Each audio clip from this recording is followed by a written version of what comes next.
Hi guys, it's Sabrina here. Welcome back to my channel. So for today's video, I wanted to give you basic instructions on how to do a perfect underpainting. And I just kind of learned the technique maybe a couple of months ago.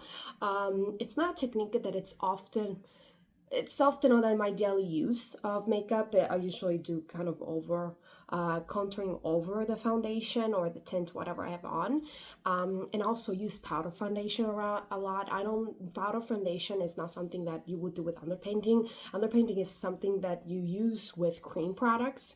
But I have been using it for quite a while now, on and off, and I have to say that my makeup looks fantastic anytime I do that technique. It looks flawless, and so I wanted to recreate it for you guys, kind of explaining all the steps to get that perfect makeup with underpainting. I'm just going to focus on the base and nothing else, not the eyes. I don't want to kind of like go overboard with this video, so I just wanted to keep it focused. So the products that I'll be using is the palette from M.J. Phillips, I guess Mary Jane Phillips, I don't know her name. It's a makeup artist, and she launched this palette, and I think this is the best contouring palette ever. I mean, I've used so many contour palettes.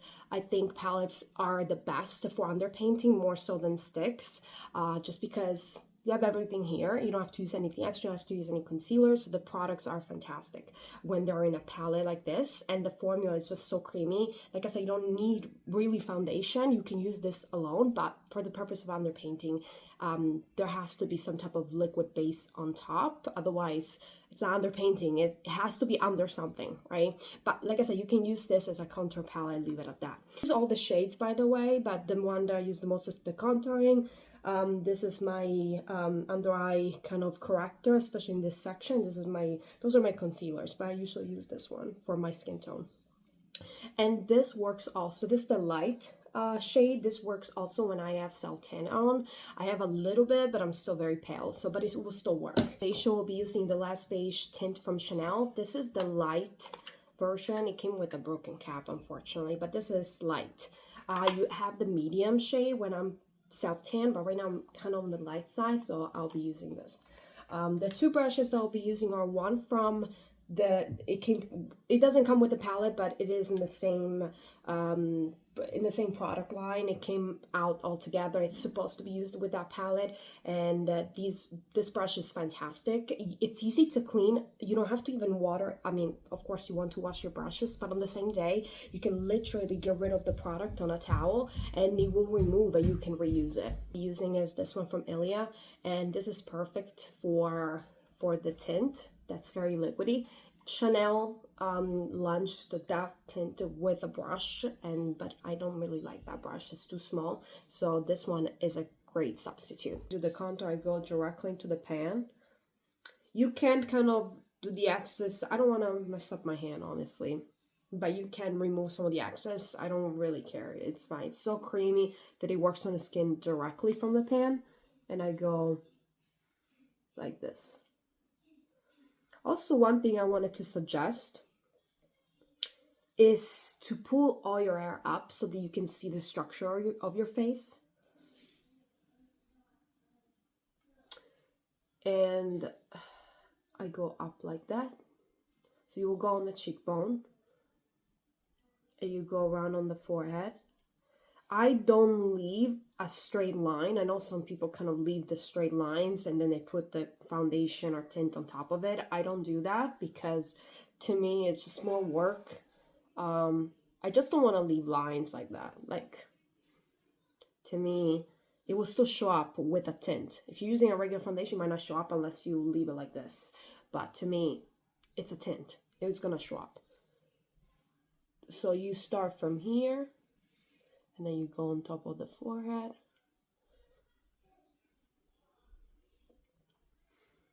You go here. And also I would leave the neck kind of like, if it's exposed, make sure you don't have any jewelry. And I go like this. And like this. On the neck. So see that I'm kind of drawing lines.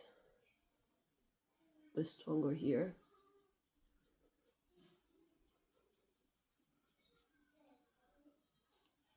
You You kind of follow the lines of your neck, but mostly it's here that you have to contour, like behind your neck. You could drag it here to make it your face look like that. I don't think it always looks good. Depends on the face, but you can do that. I'm doing it just for the sake of the video. Pull your eyes like that.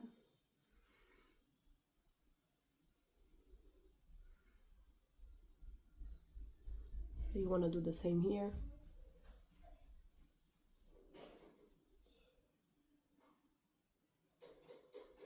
Oh, my son is destroying the house. I usually do under.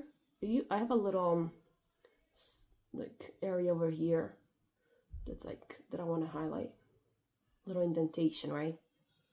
They call it dimples, I guess, the one on the cheeks, but I have it here.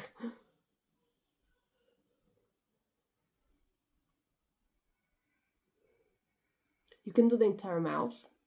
I just do highlight the one over here, like the space over here.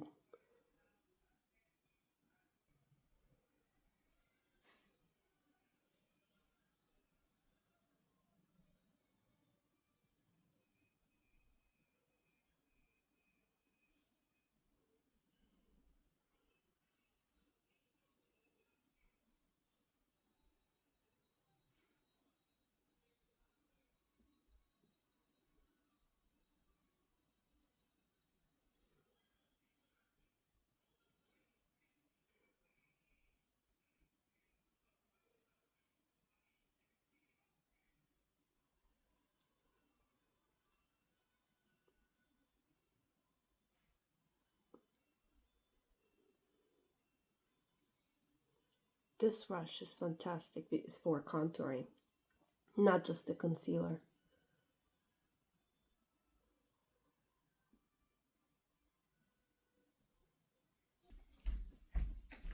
You want to come and say hi? Hi. Okay. Why don't you go play and I'll come back, okay? Go to daddy. No. Go to daddy. No. I'll give you a toy. Okay? But if you have to give me 5 minutes, okay? 5 minutes. Go eat your waffle. Paycheck. Yeah, this is just paint on the face. You want to change your diaper? No. Okay. Well, go play a little bit.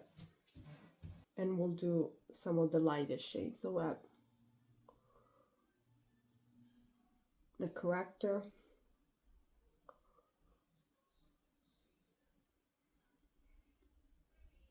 And I just do that section of the eye. It has like a peach undertone, so it's just fantastic. I love peach under my eyes. Obviously, it depends on your skin tone, right? Okay. And then I use some of the concealer. And I'll do that.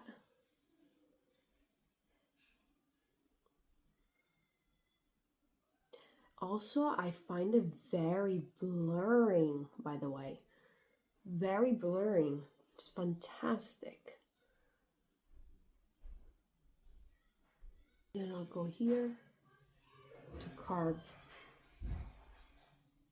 I think the makeup art is not even blending that much, because it's just so small. You can kind of manipulate it very easily. Oh my god, I see people. I hear people in the background. Sorry. I usually do 2 pumps, and then I kind of mix it. This particular tint, you kind of have to mix it a little bit before putting on the face. And technically, you don't drag. I almost went dragging. So you kind of tap. And you go around.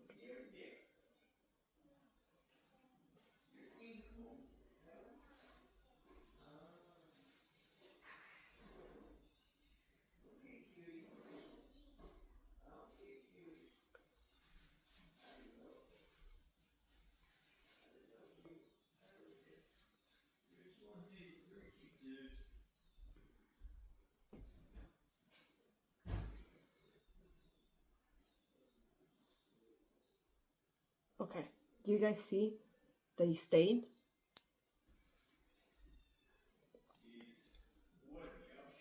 Okay, so now we're going to, I think that's enough. So now we're going to go with the bronzer section. You can use the same brush. You can use a bigger brush. I use the same brush just to keep it simple. But basically you do this.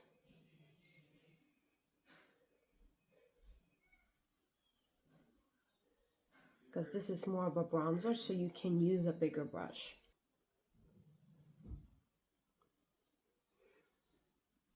And here we go. That's the final look. And if you want, like I said, you can do little detail work, like to adjust some of the things. So you can do this, right? Because it kind of got lost in the way. And like I said, that can happen in small areas. You can do a little bit of the highlight, a little bit more. Like, you need, honestly, I would leave it at that. Some mascara, lip gloss, and you're done. It's just fantastic product. Now, you would powder this. I mean, I usually powder in the center of the face just to even brighten it even more. So you can do that. But yeah, that's the final look. I think it looks phenomenal. This palette is just amazing. Look at this. Oh my God. I love it. I love it. I love it. But that's how you do it. So thank you guys for watching. Hopefully you guys learned a little bit and I wasn't too fast. I mean, hopefully you guys watching me learned how to underpaint. And I think, you know, when I was watching some of the videos on underpainting, one of the biggest complaints I had about these videos, they really didn't give me enough information about what to put on top of the underpainting work. So what type of foundation. So I didn't give as many details on the type of foundation, also which brands and examples of foundations to use. So I had to kind of experiment with so many foundations. Obviously I wouldn't use powder foundation on top of underpainting. This is a cream to liquid type of technique. Also, I would not use something too dark. It really depends on the skin tone that you're working with as a base. If you have a self tan, of course, you will have to adapt and kind of warm up the shade. And also use something very liquidy. I wouldn't use anything creamy, actually. Just liquid, no cream, just liquid. Because this is so creamy. If you put a foundation that's cream on top, it's gonna mash everything around. You want something that you're able to staple it like this, that of dragging it, because otherwise all the creams are going to move around. So the tints will be the best type of foundations because they're very light. They allow the underpainting to show up, you know. And yeah, and like I said, you can you can do that motion of stapling around and without too much movement. So yeah, so I believe that you should use a tint, you should use liquid, and I guess this one, oh, this cap is broken. This one is the best, and with this, oh my God, amazing. Even because sometimes when you're using different formulas, you might create some issues because of the ingredients, but these two paired together, they're phenomenal. So I totally recommend this pair. Let me know in the comments if you like this video and if you have practiced the underpainting, how you like it. I'm enjoying it. I think it's the best makeup look.